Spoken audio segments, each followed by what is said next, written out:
একদিকে অভিনেতা আবার অন্যদিকে তৃণমূলের ব্যস্ততম বিধায়ক। সিনেমার শুটিং থেকে রাজনৈতিক কর্মকাণ্ড পুরোটাই একা হাতে সামলান অভিনেতা তথা তৃণমূলের বিধায়ক কাঞ্চন মল্লিক। তার ওপর সদ্য বাবা হয়েছেন এক মেয়ের, সেই দায়িত্বও আছে, আবার স্ত্রী শ্রীময়ীকেও সামলাতে হয়। সব মিলিয়ে কাঞ্চন এখন ব্যস্ততার তুঙ্গে বসে। তারই মধ্যে কাঞ্চনের আগামী ছবি আমার বসের প্রচারও সারছেন, রক্তবীজ 2 এর শুটিংও করছেন।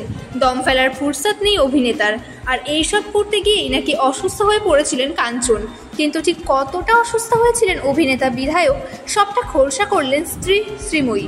শ্রীময়ী তার ভিডিওতে বলেন যে অনেকেই নাকি তাকে ফোন করে জিজ্ঞেস করছেন যে কাঞ্চন মল্লিক নাকি গুরুতর অসুস্থ। এ প্রসঙ্গে কাঞ্চন পত্নী বলেন, প্রথমেই বলি আমার কাছে গুরুতর অসুস্থ সংজ্ঞাটা আলাদা। কাঞ্চন গুরুতর অসুস্থ নয়, ভুল বুঝবেন না। তবে কাঞ্চন অসুস্থ হয়েছিল মাঝে। আসলে যে কোনো শারীরিক অসুস্থতাই তো অসুস্থতা।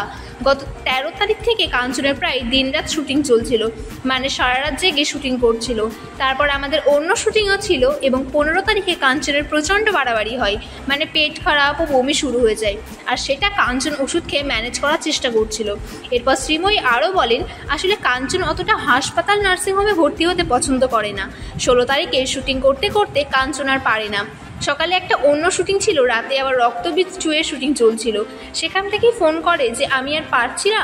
সেদিন রাত 12টার সময় তাকে হাসপাতালে ভর্তি করা হয় প্রচণ্ড ডায়রিয়া ও ডিহাইড্রেশন নিয়ে। শ্রীময়ীর এই ভিডিওতে কাঞ্চনকে বলতে শোনা যায় যে তিনি ফিট অ্যান্ড ফাইন রয়েছেন, তবে তিনি অসুস্থ হয়ে পড়েছিলেন সেই কথা স্বীকার করেছেন অভিনেতা বিধায়ক।